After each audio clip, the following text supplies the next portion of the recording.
Alexandre Morin-Villouellette. Journaliste dévoué, il n'a pas peur de se brûler. Il touche à tous les sujets chauds de l'actualité.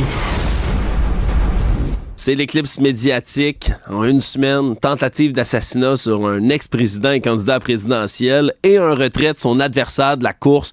On parle de cette situation historique hors du commun avec John Parizeala, qui est conseiller spécial pour la firme nationale, mais aussi un ancien délégué du Québec à New York. Monsieur Parizeala, bonjour. Bonjour Alexandre, ça va bien?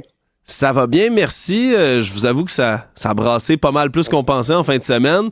J'aurais aimé être une mouche sur le mur de la résidence de Joe Biden durant le week-end parce que là, avant de passer à la suite des choses puis à qui va lui succéder, ça a pris du monde puis du temps pour être capable de le convaincre de sortir, M. Parizeala.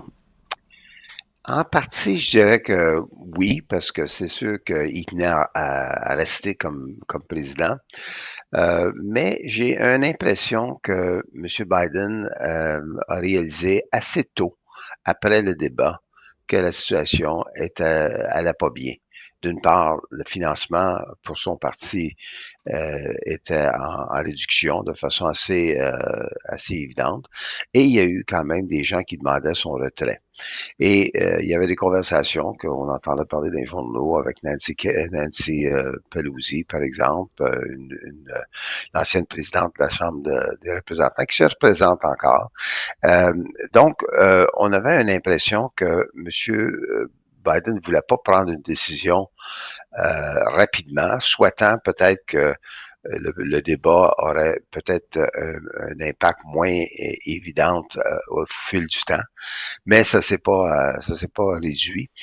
C'est clair que l'incident de la semaine passée avec l'attentat contre M. Trump a créé une situation que M. Biden fallait qu'il réévalue la situation. Donc, comme vous avez vu, il n'a pas annoncé dans la semaine du Congrès, il a attendu que le Congrès se termine. Bon, est-ce que c'était planifié? Ça, j'en ai pas la preuve, je suis pas dans le secret des dieux. Mais dans mon esprit, je sentais que M. Biden voulait gagner du temps. Gagner du temps peut-être pour changer les perceptions ou gagner du temps pour être capable de décider à quel moment qu'il annonçait. Et il a annoncé après le Congrès, et là, comme vous pouvez vous imaginer, non seulement qu'il a dominé la nouvelle d'hier, mais il va dominer la nouvelle de la semaine. Évidemment, il a donné son appui à Mme Harris, Kamala Harris, et les appuis pour Mme Harris, disons, se concrétisent depuis. Donc, on est dans une situation que la campagne a vraiment changé. M. Trump n'est pas dans la situation qu'il était il y a à peine 4 jours, quand il a fini le Congrès.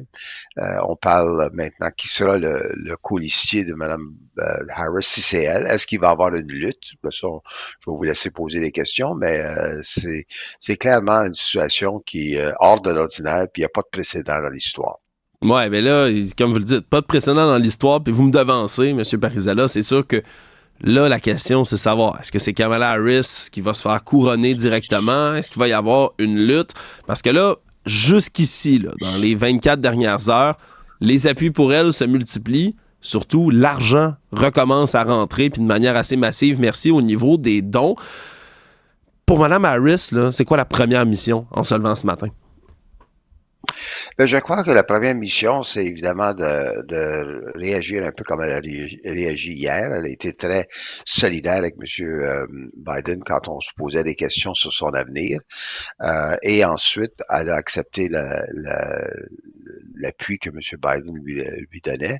Et depuis, il y a beaucoup de gens qui l'appuient. Un couronnement, c'est une bonne question. Les règles du parti sont pas tout à fait clair dans le sens que il y a eu au-delà de 3000 délégués déjà choisis pour le ticket Biden-Harris. Est-ce que ça peut se transférer automatiquement? C'est moins clair. Est-ce que au bout de la ligne, il y aurait une lutte avec des candidats peut-être moins connus, donc essentiellement, ce serait un couronnement, pour employer votre expression, mais ça serait formalisé au mois d'août. Moi, j'ai l'impression que en ce moment, ils sont plus dans cette voie-là, c'est-à-dire, elle va être probablement la seule candidate avec une notoriété nationale et probablement la seule candidate vraiment viable dans toute cette question-là. Est-ce qu'il va y avoir des candidats moins connus? Peut-être. Je pense qu'ils vont vouloir aussi avoir une attention sur qui va être le coulissier, l'essier, c'est-à-dire est-ce que ce sera un gouverneur un des gouverneurs dont le nom circulait du moins pour être candidat à la présidence. Donc, moi, j'ai l'impression que les démocrates vont tirer ça le plus longtemps qu'ils peuvent. Ça va être, pour prendre votre expression, un couronnement, mais ça pourrait être formellement fait d'une façon qu'un vote se prend le 19 août, qui est la première journée du Congrès, où là, ça passe comme ça officiellement et on va probablement connaître le colistier probablement d'ici la fin du mois. Donc, au bout de la ligne, les démocrates sont dans un mode là, de vouloir contrôler la nouvelle et autant que M. Trump, avec cet malheureux attentat, a contrôlé la nouvelle la semaine passée, je pense que les démocrates souhaitent faire la même chose pour le restant du temps du mois de juillet et possiblement jusqu'au Congrès du 19. Donc, c'est pas la même lutte qu'on avait il y a à peine 5 jours. Non, le portrait a complètement changé, puis ça m'amène à ma prochaine question. Pour les républicains, là, c'est un changement majeur pour eux aussi. Là. Je veux dire, son adversaire, oui. On base nos stratégies, nos publications, nos publicités, tout ça, ça vise un candidat en question. Puis après ça, quand la personne change, ben, ça devient... les règles de jeu, les règles d'engagement viennent de changer. On peut voir les réactions de M. Trump depuis hier sur Truth Social. Il dérougit pas, il arrête pas d'écrire. Il a pas l'air très content. Puis même sur les réseaux plus conservateurs, c'est à peu près la même chose qu'on voyait.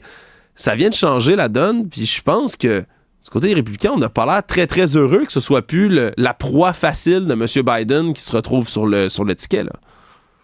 En effet. Et chaque fois que M. Biden, surtout depuis quelques semaines, faisait une sortie publique, on se posait des questions sur son acuité mentale, son acuité ou sa démarche physique. Donc, ce ne sera plus le cas. Là, c'est clair que Mme Harris va falloir qu'elle s'identifie elle-même auprès de la population, pas juste simplement comme la colistière de M. Biden, mais comme une personne qui a une vision d'avenir. Ça, je crois que c'est important. Donc, ça va être un élément essentiel dans la façon qu'on va se redéfinir. On a beau parler du bilan, qui passe le test assez bien, mais le niveau de satisfaction envers l'administration Biden-Harris est quand même assez bas. Donc, c'est clair que Madame Harris, il faut qu'elle donne au moins l'impression de qu'est-ce qu'elle va faire pour l'avenir. Oubliez pas, si elle gagne, elle a le droit à 2 termes. Si Trump gagne, il y a juste le droit à un dernier terme. Donc, c'est tout de suite tout un autre changement. La nomination de M. Vance qui a relativement bien passé la semaine passée, devient beaucoup plus le point d'attention avec aussitôt qu'on aura un autre, on aura le colistier ou le colistier, ben ça va être probablement un colistier, mais la personne qui va accompagner Mme Harris. Donc, on est dans une situation où Mme Harris va réanimer probablement la coalition démocrate qui semblait branler un petit peu. C'est clair que la question de l'avortement va être centrale à la campagne beaucoup plus que ça l'a été. Et c'est un autre élément, c'est que le vote afro-américain, dont on disait certains qui s'en allaient d'un certain potentiel dans certains États clés, s'en allaient vers l'étiquette Trump-Vance, là, va peut-être revenir au bercail. Donc, on est dans une situation que pour les stratèges républicains, c'est une autre dynamique. Et maintenant, il y a un candidat qui est, excusez l'expression, qui est âgé dans cette campagne. Et maintenant, c'est plutôt Monsieur Trump. Donc, on est dans une situation pas mal différente qu'on l'était. Et je pense que les démocrates, leur enthousiasme s'est transformé depuis 24 heures d'une façon assez remarquable. Ouais, ça va revenir remonter les esprits un peu, puis ça va être important de faire une espèce de front uni à ce moment-là. Oui, il risque d'avoir un peu de fronde, mais attendez-vous à ce que chez les démocrates, on serre les rangs. Là. C'est vraiment rendu le bout. OK, regarde, on a eu ce qu'on voulait. Là, on pousse vers l'avant. Ça va devenir assez intense, merci de ce côté-là. Il y a la question de l'argent, M. Parisella, qui est tellement importante dans toutes les campagnes électorales américaines, ça on le sait. Mais là, c'est parce que tout l'argent qui a été accumulé par Joe Biden pour sa campagne, c'est comme pas clair où s'en va cet argent-là. Le fait que ce soit Mme Harris qui avait déjà son nom associé à cette campagne-là, est-ce que ça peut lui faciliter la tâche d'aller chercher l'argent? Sans être juriste dans ce domaine-là, je dirais ma courte réponse serait oui. La question à savoir comment ça va se décoder tout ça, est-ce que les républicains vont faire des gestes devant les tribunaux? Ça, c'est possible.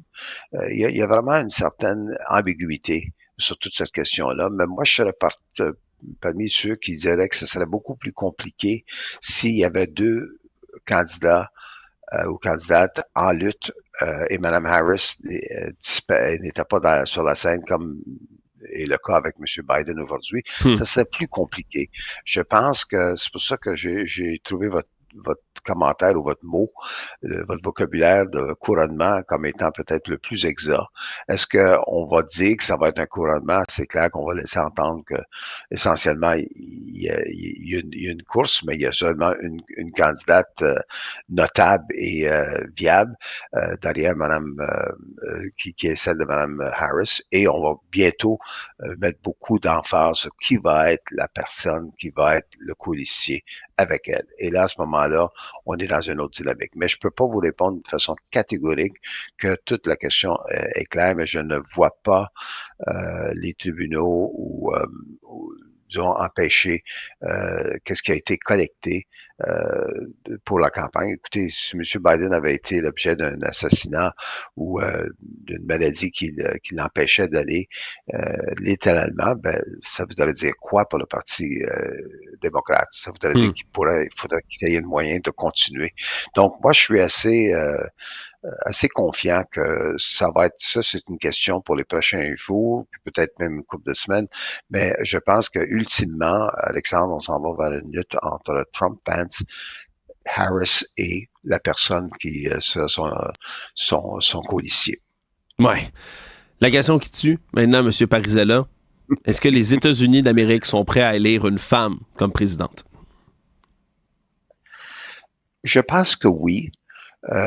Moi, j'ai été sur le terrain durant la campagne de 2008 où la question, il y avait deux candidats qui étaient en lice. Il y avait Hillary Clinton qui a été la première femme, puis il y avait Barack Obama qui était le premier Afro-Américain qui pouvait être élu. Si on m'avait demandé la question à ce moment-là, j'aurais été probablement nuancé dans les deux cas. Finalement, c'est M. Obama qui, en passant, n'avait pas une expérience aussi politique que Mme Harris a. C'est un sénateur premier terme de l'État de l'Illinois avec vraiment pas d'accomplissement comme tel, qui était connu, du moins. Ça ne veut pas dire qu'il était une personne qui n'avait pas de talent, mais donc. Et on s'est réveillé avec l'un ou l'autre qui était en lutte, et on s'est réveillé avec le premier Afro-Américain qui a non seulement gagné l'élection de 2008, il a gagné deux contre John McCain, qui est un héros de guerre, et ensuite, il a gagné une deuxième fois contre Mitt Romney, qui était très connu, un ancien gouverneur en plus. Donc, moi, je pense que l'Amérique évolue. C'est clair que c'est une coalition qui va être derrière la candidature de Mme Harris, comme c'est une coalition qui était derrière la candidature de M. Obama. Mais moi, je pense que l'Amérique est prête pour ça. Comme on dit, les Américains sont capables du meilleur et du pire. Et quand c'est le meilleur, c'est souvent un bon exemple pour le reste du monde. Et je pense que la candidature et la victoire de M. Obama était ça. Je pense que Mme Harris, ça sera pas le facteur, si jamais elle perd l'élection, qui va être déterminant. Je pense que on est dans une autre dynamique. En terminant, M. Parisella, j'aime toujours qu'on se lance dans de la spéculation, puis j'aime entendre les avis d'experts comme le vôtre. Vous, comme colistier, comme colistière, vous voyez qui? Votre petit... si vous aviez un petit 2 à gager, ce serait qui? Ben, écoutez, je dirais que si j'avais à mettre des candidats, la courte liste, comme on dit, je dirais que le gouverneur de Pennsylvanie, dans un État clé, Josh Shapiro, qui a battu un Trumpiste pour se faire élire, serait probablement le candidat parmi les plus intéressants. Puis son engagement envers Mme Harris s'est concrétisé assez rapidement hier, avec un communiqué assez allongé. Donc, Moi, je dirais que c'est un choix. Le secrétaire du transport, Pete Buttigieg, c'est un nom qui circule, qui a été vraiment un excellent candidat en 2020, respecté, très éloquent. Et dans la même génération que M. Vance, du Midwest américain. Et peut-être le troisième candidat que j'avais pas pensé, mais qui circule beaucoup, c'est le nom qui circule depuis, c'est le nom de Mark Kelly, qui est sénateur de l'État d'Arizona, un État Ah clé, ouais. et probablement la personne qui pourra neutraliser la question d'immigration qui semble favoriser M. Trump au moment qu'on se parle. Et M. Kelly, c'est un astronaute, donc c'est un homme assez bien connu. C'est trois noms qui me viennent à l'esprit. Je ne crois pas que M. Newsom, le gouverneur de Californie, va vouloir tenter sa chance. Je pense que c'est pas mal évident qu'il va appuyer Mme Harris. Je dirais la même chose avec Mme Whitner de